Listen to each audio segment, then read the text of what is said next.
بسم اللہ الرحمن الرحیم. فَإِذَا غَسَلَ اللُّمْعَةَ.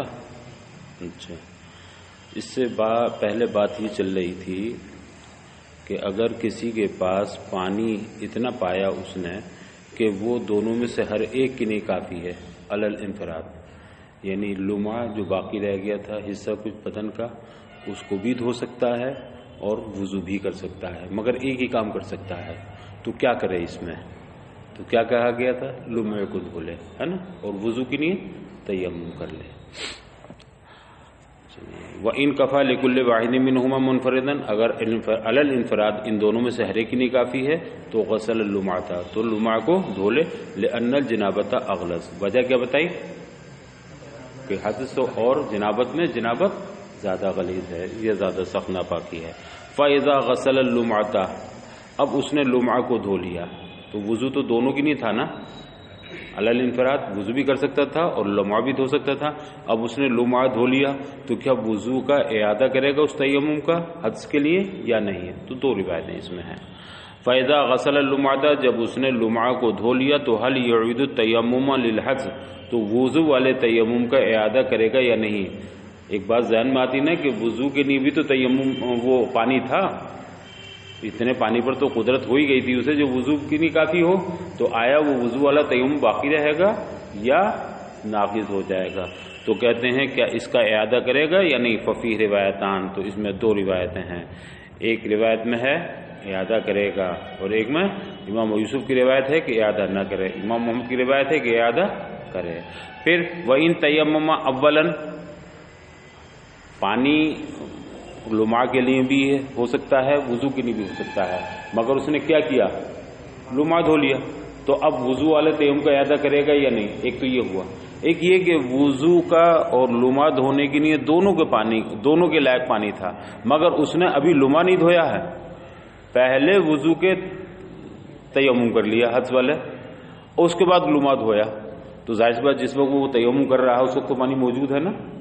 تو اگر اس نے اولاً ابتداءً تیمم کر لیا ثم غسل اللمعۃ، بات سمجھ آ رہی ہے، پھر اس نے لمعہ کو دھویا، وہاں تو یہ تھا کہ پہلے لمعہ دھو لیا، اب وہ تیمم کا اعادہ کرے کہ نہیں؟ یہ صورت دوسری ہو گئی. یہ کیا صورت ہوئی کہ ابھی پانی موجود ہے مگر اس نے تیمم کا اعادہ کر لیا وضو والے کا، حدث والے کا. اب اس پانی کو اب اس میں میں وضو والا تو تیمم کر چکا، اب میں لمعہ دھو رہا ہوں، تو لمعہ کو اب مؤخر کر رہا ہے. وَإِن تَيَمَّمَ اولاً، اگر اس نے اولاً تیمم کر لیا ثم غسل اللمعۃ، پھر اس نے لمعہ کو دھویا، ففی اعادۃ التیمم روایتان ایضاً، تب بھی اعادہ تیمم میں دونوں روایتیں ہیں. اگر پہلے لمعہ دھو لیا تو بھی اعادہ کرے یا نہیں کرے، دو روایتیں. پہلے لمعہ نہیں دھویا، پہلے وضو والا تیمم کر لیا اس کے بعد لمعہ دھویا، تو بھی اختلاف اپنی جگہ باقی ہے. امام یوسف کی اعادہ نہ کرے، امام محمد کی اعادہ کرے گا. چلیے.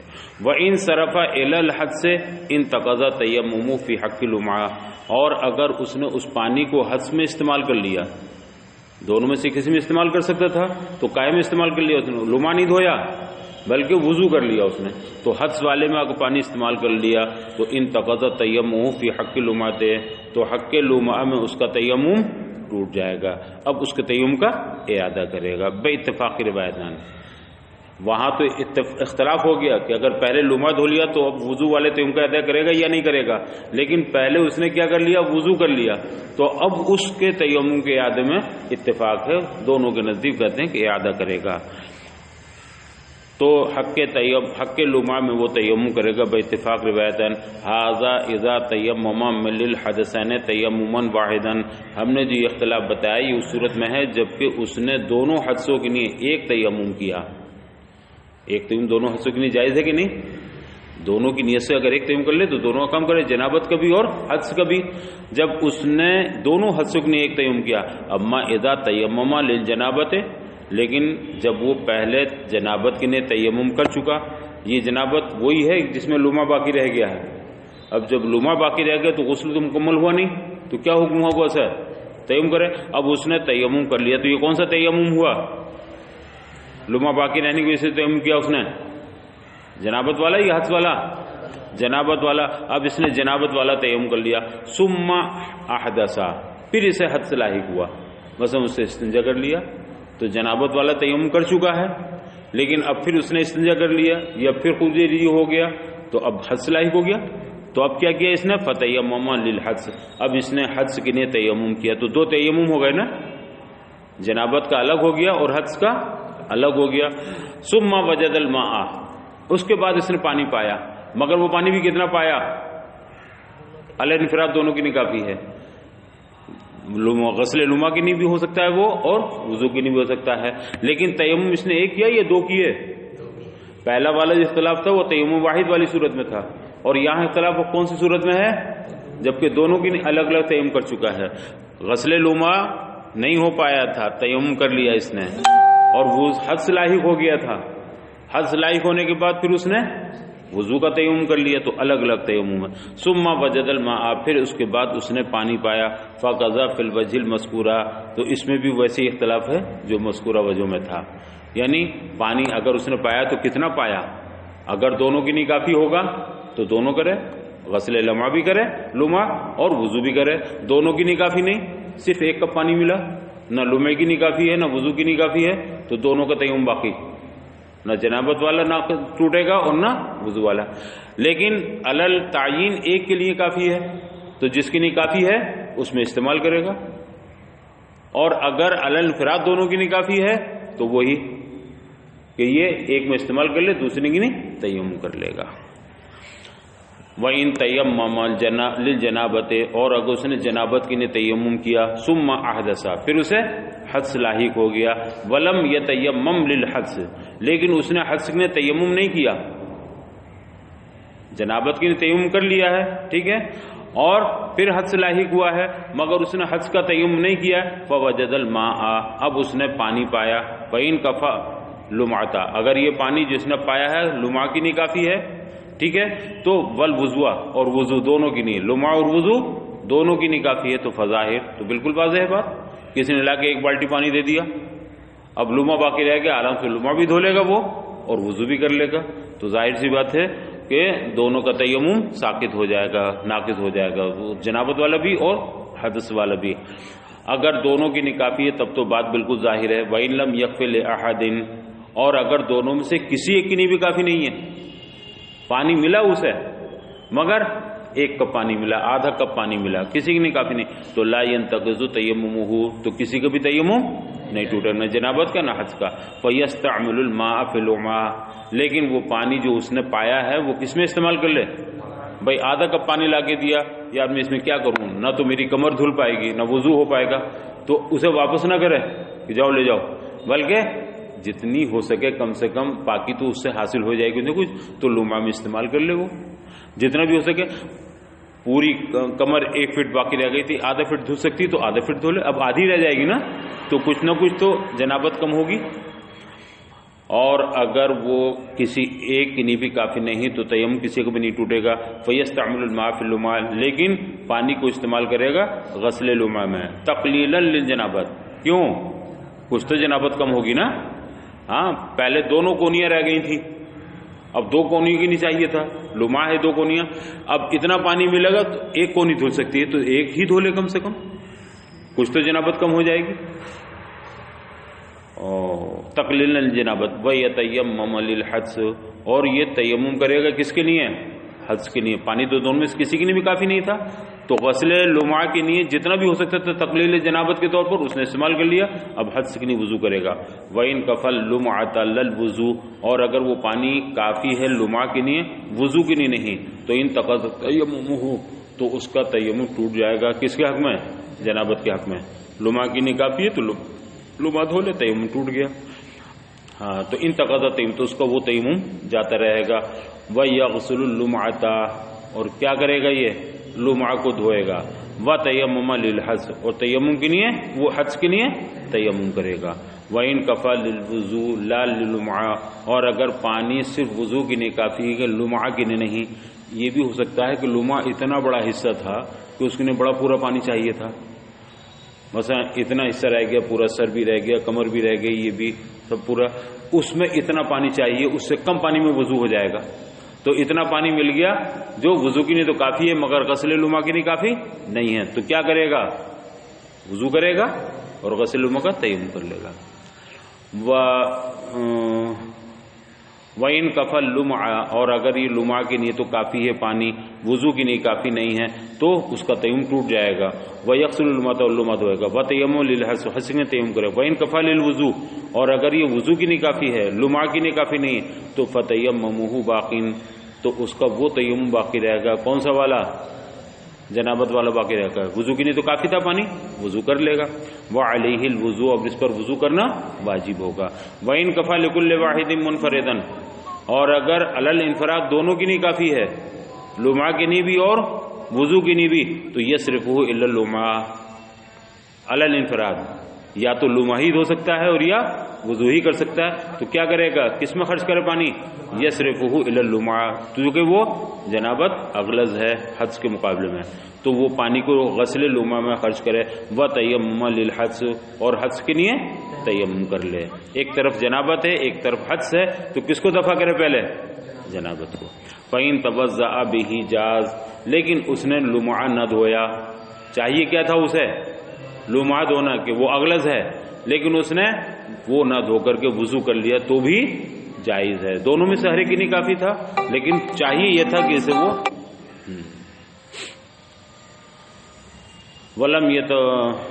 وَتَيَمَّمُ لِلْحَدثِ، حدث کے لیے تیمم کرو. فَإِن تَوَضَّأَ بِهِ، اب اس نے اگر وضو کر لیا اس پانی سے جو علی الانفراد دونوں میں سے ہر ایک کے لیے کافی تھا تو یہ جائز ہے. وَيُعِيدُ التَّيَمُّمَ، لیکن جنابت کے لیے تیمم کرے گا. وَلَوْ لَمْ يَتَوَضَّأْ بِهِ، اور اگر اس نے وضو نہیں کیا، وَلَكِنْ بَدَأَ بِالتَّيَمُّمِ لِلْحَدثِ، لیکن اس نے تیمم حدث کا تیمم شروع میں کر لیا. پانی دونوں کی نہیں کافی ہے، یا تو اس کے لیے یا اس کے لیے، مگر کیا کیا اس نے؟ حدث کے لیے تیمم کر لیا پہلے. اور اگر اس نے وضو نہیں کیا اس پانی سے لیکن تیمم کر لیا اس نے حدث کے لیے پہلے ہی، تو ثم صرفہ الی اللمعہ، پھر پانی کس میں خرچ کیا؟ غسل لمعہ میں. تو هل يعيد التيمم ام لا، تو کیا وہ تیمم کا اعادہ کرے گا یا نہیں؟ کون سے تیمم کا؟ جو حدث کی نہیں کیا اس نے، پہلے کر لیا تھا نا وہ، تو اب اس کا اعادہ کرے گا یا نہیں؟ ففی روایت زیادات، تو زیادات کی روایت میں یہ ہے کہ یعید، جو امام محمد کا قول تھا کہ اعادہ کرے گا. وفی روایت الاصل، اور جو امام یوسف کا قول ہے مبسوط کی روایت، لا، اس میں اعادہ نہیں کرے گا. ثم انما یثبت القدرہ، پھر ایک چیز یہ الگ سے بتاتے ہیں کہ قدرت کب ثابت ہوتی ہے. قدرت اس وقت ثابت ہوتی ہے اذا لم یکن مصروفا الی جہۃ اہم. قدرت اس وقت ثابت ہوگی جب کسی جہت اہم کے لیے پانی ضروری نہ ہو، اس میں خرچ کرنا، کسی جہت اہم میں خرچ کرنا ضروری نہ ہو. حتی اذا کان علی بدنہ، حتیٰ کہ جب اس کے بدن پر یا اس کے کپڑے پر نجاست ہو تو وہ پانی نجاست کے زائل کرنے میں خرچ کرے گا. یصرف الی النجاست، تو وہ نجاست میں خرچ کرے گا. مثلا ایک پانی، مان لیجئے لوٹا رکھا ہے، یہاں ایک لوٹا پانی ہے، ٹھیک، اب وہ جنابت بھی ہے، اس میں لمعہ بھی باقی ہے، غسل لمعہ ایک چیز، وضو بھی باقی ہے، حد سے لاحق ہو گیا ہے، تو یا تو غسل لمعہ میں استعمال کرے یا وضو کی نہیں استعمال کرے ایک لوٹا پانی. اور یا یہ کہ اس کا کپڑا ناپاک ہے، اس میں نجاست لگی ہوئی ہے، یا بدن کا ایک حصہ ناپاک ہے، ٹانگ مان لیجیے کوئی پیشاب کر گیا یا اس پہ کوئی ناپاکی گر گئی، نجاست گر گئی. تو اب تین چیزیں ہیں ہمارے سامنے، یا تو ہم لمعہ دھو لیں، اور یا ہم وضو کر لیں، اور یا ہم اس نجاست کو دور کر لیں جو کپڑے میں یا بدن میں لگی ہوئی ہے. تو اس میں تینوں میں سب سے اہم کون سی ہے؟ نجاست کو دور کرنا. اس لیے کہ ان دونوں کو تو خلیفہ ہمارے پاس موجود ہے. اگر لمعہ نہ دھو پائے تو جنابت کا خلیفہ تیمم موجود ہے، وضو نہیں کر پائے، پانی نہیں ملا تو اس کا خلیفہ تیمم موجود ہے، لیکن نجاست کا تو کوئی خلیفہ نہیں ہے. تو ان میں سب سے اہم کیا ہے؟ اب نجاست دھونے کے بعد اگر پانی بچتا ہے تو قدرت دیکھی جائے گی پانی پر قادر ہے کہ نہیں. لیکن وہ ایک لوٹا پانی نجاستی میں ختم ہو گیا تو پانی پہ تو قدرت ہی نہیں رہی. تو قدرت کا ثبوت کب پایا جائے گا؟ قدرت کب ثابت ہوگی؟ جب جہت اہم سے پانی بچے گا. اور اگر جہت اہم میں پانی خرچ کرنا ضروری ہے تو اب قدرت ہی نہیں ہے. تو اب ایک لوٹا پانی ہوتے ہوئے بھی آپ کہیں گے نہ لمعہ پہ قدرت ہے نہ وضو پہ قدرت ہے. کیوں؟ اس لیے کہ اس لوٹے کو ہمیں کہاں خرچ کرنا؟ زوال نجاست میں خرچ کرنا ہے، ازالہ نجاست میں. ثم انما یثبت القدرت، پھر یہ بھی آپ ذہن میں رکھیے گا کہ قدرت ثابت ہوتی ہے اس وقت جبکہ لم یکن مصروفا الی جہت اہم، جبکہ پانی کسی اہم جہت میں خرچ کرنا ضروری نہ ہو، حتی اذا کان علی بدنہ، حتیٰ کہ جب بدن پر نجاست ہو، ہے نا، وضو کرنے والے کے، تیمم کرنے والے کے بدن پر نجاست ہو یا اس کے کپڑے پر نجاست ہو تو یصرفہ الی الماء، الی نجاست، تو کس کے لیے خرچ کرے گا پانی؟ ازالہ نجاست کے لیے۔ ثم القدرت، پھر قدرت یثبت بطریق الاباحت، اب قدرت دو طرح سے ثابت ہوتی ہے، ایک بطریق اباحت اور ایک بطریق تملیک۔ کسی شخص نے پانی ہمیں مباح کر دیا تو ہم مالک تو ہوئے نہیں، لیکن مباح ہونے سے بھی قدرت ثابت ہو جائے گی۔ جیسے کسی شخص کی آپ نے دعوت کر دی، دسترخوان پہ بٹھا دیا، اب وہ جتنا چاہے کھانا کھائے، مباح ہے اس کے لیے، لیکن مالک ہے، جیب میں بھی رکھ لے وہ نہیں۔ آپ کہیں ناشتے میں گئے ہیں اور وہاں ڈرائی فروٹ وغیرہ ہیں، ماشاءاللہ بادام کاجو سب ہیں، تو آپ کو صرف اس کی اجازت ہے، صرف اباحت ہے کہ آپ وہاں جتنا چاہیں کھا لیں، لیکن آپ نے مٹھی بھر کے جیب میں رکھ لیا تو یہ جائز نہیں ہے، اس لیے کہ یہ تملیغ نہیں ہے، اباحت ہے۔ مالک ہونے میں کیا ہوتا ہے؟ آپ اس کا کچھ بھی کر سکتے ہیں۔ تو ایک ناشتہ دان میں کھانا آپ کو دے دیا تو آپ کو مالک بنا دیا۔ آپ ڈائننگ ہال میں کھانا کھا رہے ہیں تو وہاں صرف مباح ہے، آپ وہاں ضائع نہیں کر سکتے، لیکن جب آپ ٹفن میں کھانا لے کر آ گئے تو اب ٹفن میں کھانا ملنے کا مطلب اب آپ اس کے مالک ہو گئے، اب آپ کسی کو بھی کھلا سکتے ہیں، اسے پھینک بھی سکتے ہیں، اسے کھا بھی سکتے ہیں، اسے کل کی نہیں بھی رکھ سکتے ہیں، جو چاہیں آپ کر سکتے ہیں اس کے لیے۔ تو اسی طرح سے پانی دو طرح سے حاصل ہو سکتا ہے، دو طرح سے قدرت ہو سکتی ہے۔ ایک تو یہ کہ کسی شخص نے آپ کو مباح بنا دیا، پانی کا مالک نہیں بنایا، تو بھی قدرت ثابت ہو گئی۔ پانی رکھا یہیں، ارے بھائی آپ وضو کرنا چاہتے ہیں، ہاں کر سکتے ہیں، اجازت ہے ہماری طرف سے، تو یہ مباح ہوا صرف۔ اور ایک یہ ہے کہ پانی ایک لوٹا آپ کے ہاتھ میں دے دیا، لو جاؤ لے جاؤ، آپ کچھ بھی کر سکتے ہو اس کا، تو یہ کیا ہوئی؟ تملیغ۔ آپ مالک ہو گئے تو بھی قدرت حاصل ہو گئی، اور آپ کو کسی نے مباح کر دیا پانی تو بھی آپ قادر ہو گئے، تو قدرت دو طرح سے حاصل ہوئی، بطور تملیغ اور بطور اباحت۔ چلیے، فَإِنْ قَالَ صَاحِبُ الْمَاءِ لِجَمَاعَةٍ مِنَ الْمُتَيَمِّمِينَ، اب کسی پانی والے نے، جس کے پاس پانی والے کین تھی کسی کے پاس، یا ایک لوٹا پانی ہے کسی کے پاس، اس ایک لوٹا پانی کے مالک نے متیممین کی جماعت سے کہا، تبلیغی جماعت سے نہیں، چند لوگ ایسے ہیں کہ جن کو سب کو تیمم کرنا پڑا، کسی کے پاس پانی نہیں ہے، تو متیممین کی جماعت سے کہا لیتوضا بہذا الماء ایکم شاء علی الانفراد، تم علی الانفراد جو چاہو اس سے وضو کر لو۔ پانی کتنا دیا اس نے؟ ایک لوٹا، اور متیمم کتنے لوگ ہیں؟ 10 لوگ ہیں، مگر 10 کو اس نے کہہ دیا لو تم ایک کے وضو کے لائق تو ہے ہی پانی، اب اس نے جا کے کہا لو بھائی تم اس میں جو چاہو اس سے وضو کر لو، تو اب ظاہر سی بات ہے یہ بات ہوئی نا، تو تم اس میں سے جو چاہو علی انفراد اس سے وضو کر لو، والماء یکفی لکل واحد منفردا، اور پانی کتنا ہے؟ علی انفراد ہر ایک کے لیے کافی ہے، ان 10 میں سے چاہیے وضو کر لے، چاہیے ہر ایک کے لیے کافی ہے، ٹھیک۔ ینتقض تیمم کل واحد، تو ان میں سے ہر ایک کا تیمم رخصت ہو جائے گا، اس لیے کہ سب قادر ہو گئے نا، اسی بھی قدرت حاصل، اسی بھی قدرت حاصل، تو 10 قادر ہو گئے پانی پر۔ اب جب 10 پانی پر قادر ہو گئے تو 10 کا تیمم رخصت ہو گیا۔ اب ایک نے تیمم وضو کر لیا اس سے، تو اس کا تو وضو ہو گیا، باقی 9 کو کیا کہا جائے گا؟ پہلے تیمم کرو، اس کے بعد پھر نماز پڑھو۔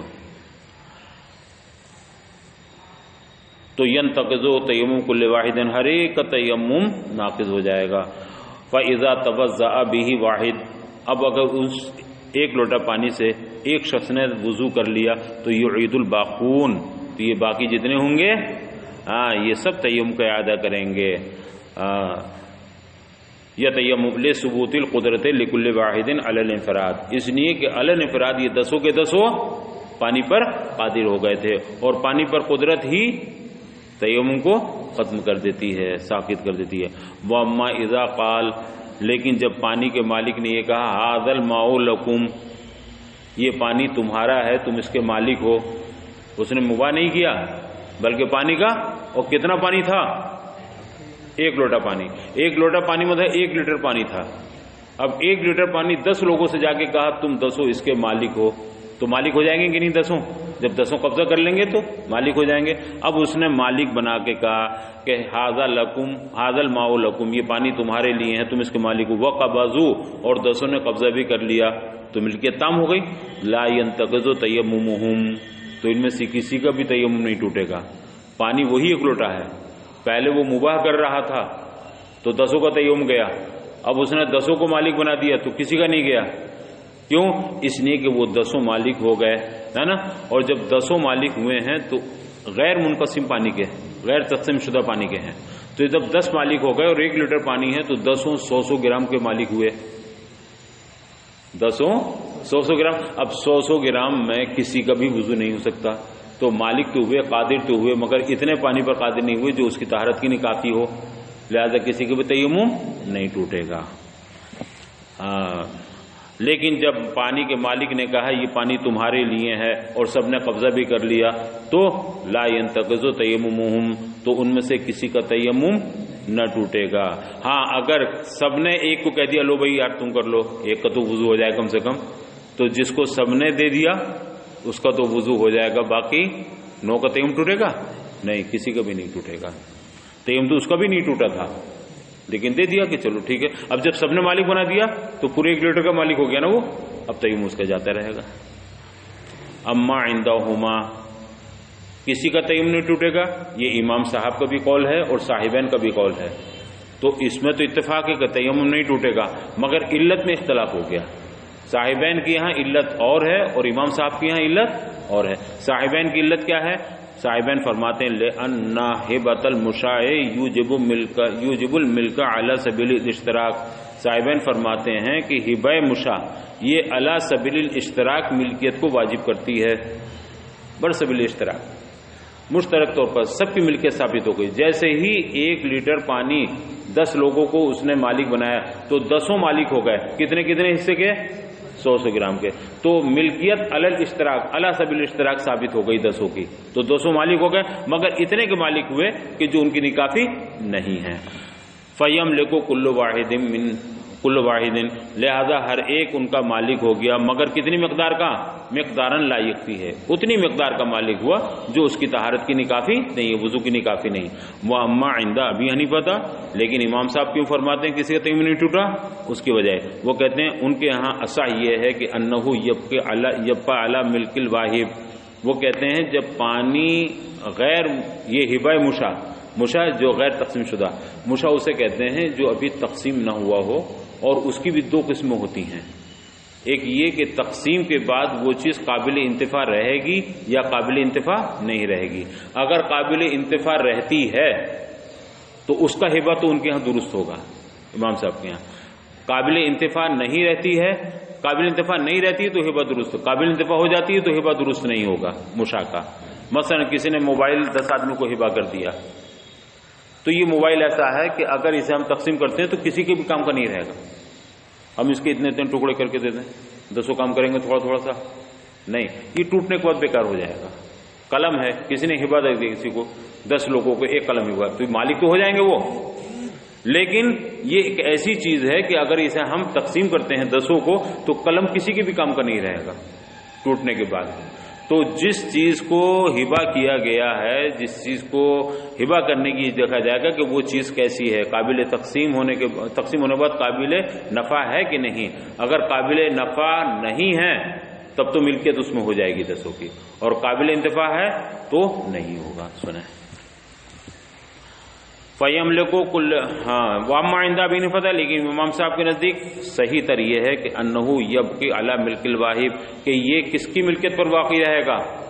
1 لوٹا پانی 10 کو دے تو دیا، مگر مالک وہی ہے، واہب ہی، ہبہ کرنے والا۔ ہبہ بھی تو تملیک کا سبب ہے نا، مالک بنانے کا، لیکن جس نے ہبہ کیا ہے یہ ابھی اسی کی ملک میں ہے، کیونکہ مشاع ہے نا، غیر تقسیم شدہ ہے، تو ابھی اسی کی ملک میں، ابھی کوئی 10 مالک نہیں ہوئے، وہ تو کس کی ملک میں رہا؟ مالک کی ملک میں، تو ان پر قدرت نہیں ہوئی، جب وہ مالک ہی نہیں تو قدرت نہیں ہوئی، تو کہتے ہیں امام صاحب کہ یہ ابھی واہب کی ملک میں باقی۔ ولم یثبت الاباحت، اور اباحت ثابت نہیں ہو پائی، کیوں؟ لأنہ لما بطلت الہبہ، اس لیے کہ جب ہبہ باطل ہو گیا تو بطل ما فی ضمنها من الاباحت، تو ہبا کے ضمن جو اباحت ہے وہ بھی باطل ہو گئی. دیکھیے ان 10 آدمیوں کو مالک جب بنا دیا گیا تب نہ ان کی نہیں مباح ہوگا وہ. لیکن امام صاحب فرماتے ہیں کہ یہاں ہبا ہی درست نہیں ہے.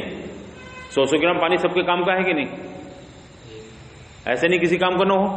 لیکن جب انہوں نے 10 آدمی، جب اس مالک نے، پانی کے مالک نے 10 آدمیوں کو مالک بنایا، 10 آدمیوں کو ہبا کیا، تو ان 10 میں سے کوئی بھی مالک نہیں ہوا، اس لیے کہ یہ مشاع ہے. اور ابھی کس کی ملک میں باقی ہے؟ واحد کی ملک میں باقی ہے. اور جب واحد کی ملک میں باقی ہے تو یہ جو مباح ہو رہا تھا ان 10 کو، وہ ہبا ہی بنیاد پہ تو ہو رہا تھا نا. تو اباحت کس کے ضمن میں تھی؟ ہبا کے ضمن میں تھی.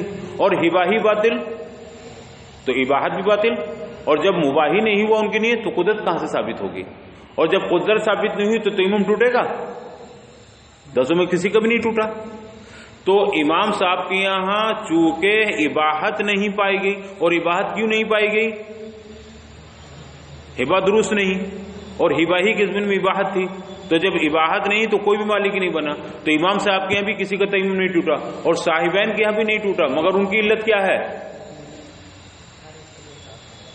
ملکیت تو پائی گئی، مگر ہر ایک اتنے حصے کا مالک بنا، اتنی مقدار مالک بنا جو اس کی نکاح بھی نہیں تھی. تو امام صاحب کے یہاں ملکیت ہی نہیں ہوئی، اباحت ہی نہیں ہوئی، اور ان کے یہاں اباحت ہوئی مگر اتنے کی ہوئی کہ جس میں وہ قادر نہیں پانی پر. تو دونوں کے یہاں، صاحبین کے یہاں بھی، امام صاحب کے یہاں بھی تیمم کسی کا نہیں ٹوٹے گا، سب کا تیمم علی حالہ ہی باقی رہے گا.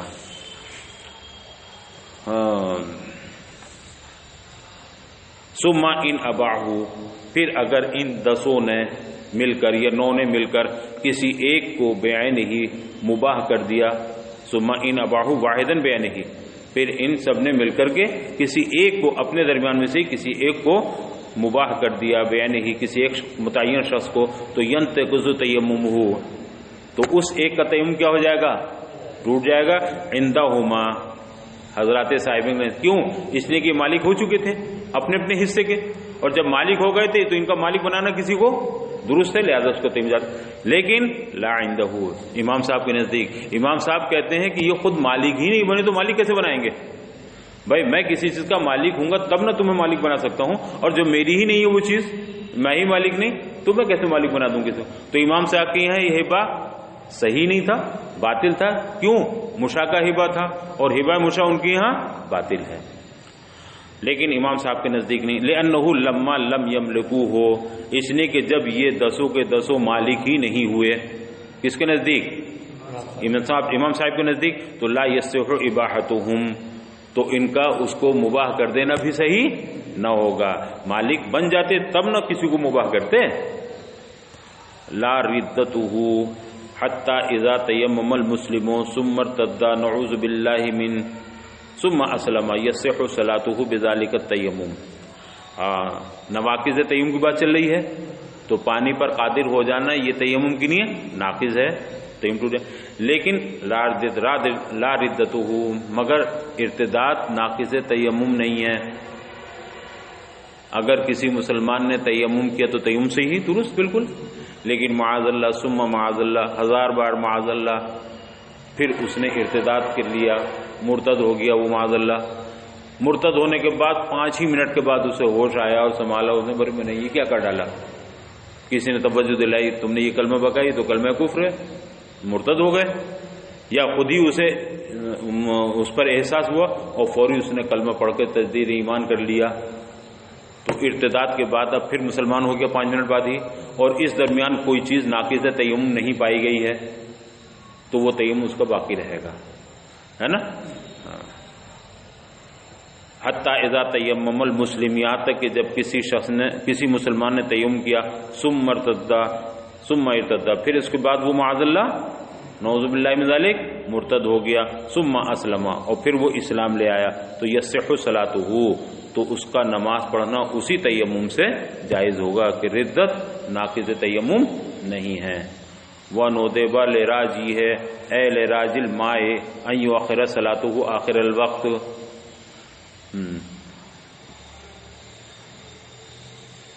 اور مندوب اور مستحب ہے پانی مل جانے کی امید رکھنے والے شخص کو یعنی جسے پانی مل جانے کی امید ہے اسے یہ مستحب ہے کہ ان یؤخر صلاتہ آخر الوقت، کہ وہ اپنی نماز کو کب تک مؤخر کرے؟ آخر ہوتا ہے۔ مثلا میں ایک ایسی جگہ جنگل میں ہوں جہاں پانی دور تک نہیں ہے، مگر مجھے امید کی کرن نظر آئی، بولے پانی یہاں مل سکتا، مثلا کوئی کہہ کے چلا گیا ابھی پانی لا رہا ہوں میں آپ کو نہیں، اب وہ چلا گیا تو اب میں نماز ابھی نہیں پڑھ سکتا، اس لیے کہ مجھے امید ہو گئی نا پانی ملنے کی، دور دور تک پانی تھا مگر ایک آدمی کہہ کے چلا گیا، تو کب تک انتظار کروں گا میں؟ ابھی پانی تو لایا نہیں وہ، تو جب تک نماز کا وقت بالکل رخصت نہ ہونے لگے۔ اب میں نے دیکھا یار بالکل 2 منٹ رہ گئے ہیں، نماز بالکل میری جاتی رہے گی، کب تک پانی انتظار کروں گا؟ تو اب واجب ہے کہ میں تیمم کر کے نماز پڑھوں۔